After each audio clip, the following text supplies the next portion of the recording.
बिहार चुनाव पर पूरे देश की नज़र थी, लेकिन जिस तरह के नतीजे आए हैं वो चौंकाने वाले हैं। किसी को उम्मीद नहीं था, तरह तरह के सवाल उठ रहे हैं। मेरे साथ बिहार विधानसभा के स्पीकर रहे, आरजेडी के सीनियर नेता, और लगातार सोशल जस्टिस की लड़ाई हो, अम्बेडकरवाद की लड़ाई हो, उसको आगे बढ़ा रहे हैं। दलित, शोषित, दबित, वंचित की आवाज़ उदयनारायण चौधरी हैं। वो खुद भी चुनाव लड़ रहे थे। इस पूरे नतीजे जो आए हैं उस पर उनकी पहली प्रतिक्रिया मैं आपके सामने ला रहा हूँ। सर, नतीजों को लेकर क्या कहेंगे? देखिए, जो नतीजा आया है चुनाव का, ये बहुत अच्छे मास्टरमाइंड का मैनेज्ड रिजल्ट है। ईवीएम में भी बहुत होशियारी से मैनेजमेंट की गई है और पैसे और पावर का भी प्रयोग किया गया। पैसा अंधाधुंध खर्च किया गया, बांटे गए। पैसा इतना बांटा गया जिसका इमेजिन आप नहीं कर सकते हैं। उसी तरह से सीटों को चिन्हित करके जो वोकल थे, जो समझदार थे, उनको हराने की भी साजिश की गई। ये दोनों काम किया गया और सत्ता का उसमें प्रयोग किया गया। इसीलिए मैंने कहा कि मास्टरमाइंड का बिहार का चुनाव मास्टरमाइंड का प्रयोग करके इस चुनाव को जीता गया। जनता ने नहीं हराया है, जनता ने मजबूती से अपना मैंडेट दिया था, तेजस्वी यादव के पक्ष में महागठबंधन को दिया था। लेकिन ब्यूरोक्रेसी, पैसा और सत्ता ने इसको हराने का काम किया है। आज भी क्या हुआ? ये जो हिलसा के चुनाव में शक्ति यादव को जो 13 वोट से हराया गया, पहले घोषित हो गया और बाद में कहता है कि आपको पोस्टल बैलेट में हार गए। ये इलेक्शन का मैनुअल है, रूल है कि सबसे पहले पोस्टल बैलेट की गिनती होगी और पोस्टल बैलेट की गिनती के बाद वो डिक्लेयर करना होगा और उसके बाद बूथों की गिनती होगी और बूथों की गिनती के बाद फिर 5 बूथ का बीपी पैट की गिनती होगी, उसमें से निकाल करके पर्ची। लेकिन मैं पूछता हूं, कितने जगह पर बीपी पैट पर्ची की गिनती की गई? कैंडिडेट सबके सामने या उसके पोलिंग इलेक्शन एजेंट के सामने? नहीं की गई। कितने लोगों को समय पर ईवीएम मशीन का मांगते रहे लोग, ईवीएम मशीन का रिकॉर्ड नहीं दिया उन्होंने? कितना ईवीएम मशीन है, किस बूथ पर कौन ईवीएम मशीन जा रहा है, इसका रिकॉर्ड तो उन्होंने नहीं दिया। कितना % वोट आया, इसकी जानकारी देने में 24 घंटा डिले किया गया। 24 घंटा से 36 घंटा। आजकल तो युग हो गया है, ये का है डिजिटल युग है। तो ये सब क्या हो रहा था? ये सब अच्छा, कोई भी ऐसा क्षेत्र नहीं है जहां लगभग 400 बूथ नहीं इस बार किया गया। कोरोना के नाम में, डिस्टेंसिंग बनाने के नाम में बूथों की संख्या बढ़ाई गई और कुछ तो था नहीं। 400 बूथ में केवल 100 वोट ही तो बढ़ाना था 100 मशीन पर। इससे ज्यादा कुछ करना थोड़े है। 100 मशीन पर 100 वोट बढ़ा दिया तो 10 गुना 20,000 का डिफरेंस हो जाएगा, जो इन लोगों ने बहुत होशियारी से किया है। आपका पर्सनल एक्सपीरियंस क्या था? आप कैंडिडेट भी रहे हैं, काउंटिंग के पूरे प्रोसेस में शामिल भी थे। आप जो सवाल उठा रहे हैं, ये सब क्या आपने वहाँ भी डिमांड की थी, फेसेस किए थे? सब किया गया है, सब किया गया है। बाद में तो इन्होंने इस तरह से घेराबंदी करा दिया उस एरिया को, जो एक बार निकल गया उसको अंदर जाने ही नहीं दिया।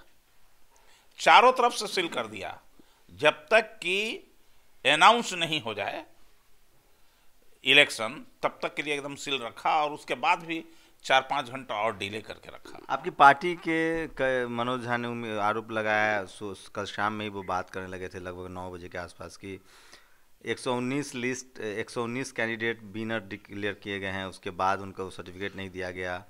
कांग्रेस ने भी इस तरह के आरोप लगाए हैं। तो एक मैसिव आरोप है, लेकिन इसको आगे कैसे आप लोग कैरी फॉरवर्ड करेंगे? कुछ बातचीत हुई है तेजस्वी यादव कुछ इसके आगे कुछ बात करेंगे, लीड करेंगे, क्या अपडेट है? मनोज झा जी ने जो कल रात में चुनाव आयोग के बारे में के उससे जो अपील किया या जो कुछ आरोप लगाया है, वो 200% सही आरोप उन्होंने लगाया है। लेकिन सवाल ये है ना कि चुनाव आयोग भी अभी रहे तब ना। अभी तो लग रहा है कि जैसे चुनाव आयोग भी नहीं है। सभी संवैधानिक संस्थाएं कमजोर हो गई है।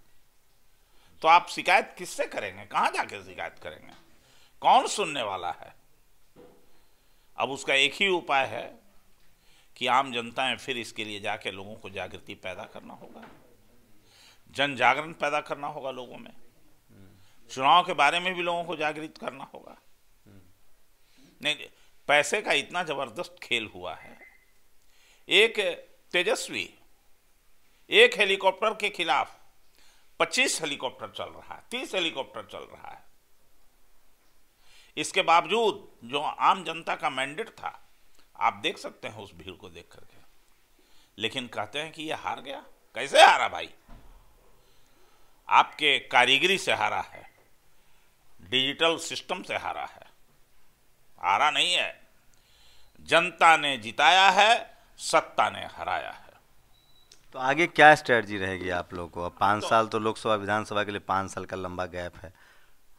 देखिए, परिवर्तन की लड़ाई में कोई ज़्यादा समय नहीं होता है, 5 साल और 10 साल, कभी कभी आजीवन लोग लगे। अंबेडकर साहब तो लिख के चले गए, अब धरती पर रहे नहीं, लेकिन जो उन्होंने मानव एक एक इंसान को जो अधिकार दिया, वो आज भी उसके लिए संघर्ष हो रहा है, आगे भी होगा। अभी एक आखिरी सवाल, आपकी एक अपनी आइडेंटिटी है, खासकर जब शोषित वंचित समाज की बात करते हैं। आप भले चुनाव हार गए हो, लेकिन आगे की क्या रणनीति रहेगी आपकी? क्या आप लगातार वोकल रहेंगे? क्या क्या होगा मैसेज? निश्चित तौर से मैं इतना कह सकता हूं कि मैं वोकल भी रहूंगा, और संविधान को बचाने के लिए, गरीब किसान मजदूर की आवाज को जगाने के लिए, जो शोषित और प्रताड़ित वर्ग है उसके हक और अधिकार की लड़ाई को हमेशा आगे बढ़ाते रहेंगे। और अब मैं लगातार तेजस्वी यादव के नेतृत्व को आगे बढ़ाने का ही प्रयास करूंगा इसके माध्यम से, और राष्ट्रीय जनता दल में ही रहूंगा। ये एक सवाल है, चूँकि आप नीतीश जी को बहुत करीब से जानते भी हैं, लोग कह रहे हैं कि अगर उन पर दबाव बढ़ा, जिस तरह की पिछले बार उन पर दबाव बढ़ा था, तो वो बीजेपी में चले आए थे, कि चाबी उनके पास भी है, बीजेपी अगर एक्सेप्ट नहीं करती है तो वो तेजस्वी के साथ भी आ सकते हैं। ऐसी कोई पॉसिबिलिटी दिख रही है? ऐसी कोई पॉसिबिलिटी मुझे नहीं दिखाई देती, लोग कह रहे हैं, लेकिन इतना मजबूत ताला का चाबी रखे हुए है भाजपा, अमित शाह जी के पास है, कि उस शिकंजे से, उस ताले से बाहर नहीं निकल सकते हैं। जो नीतीश कुमार जी हैं, माननीय मुख्यमंत्री जी, उससे बाहर नहीं निकल सकते हैं। मुख्यमंत्री इन्हीं को बनाएगा, इसमें भी कोई दो मत नहीं है। ये मुख्यमंत्री बनेंगे, लेकिन एक पंगु मुख्यमंत्री के रूप में बनेंगे, बिना रीढ़ की हड्डी वाला मुख्यमंत्री बनेंगे। अभी जो नतीजे आए हैं उसमें 8-10 क्रूशियल सीट्स हैं, MIM के हैं, हम के हैं और BIP के हैं। क्या लगता है, जो 3 लोग तो आप ही के गठबंधन में थे, वो कहीं ना कहीं अगर वो रह जाते, उससे कन्वर्सेशन, बातचीत हो सकती थी?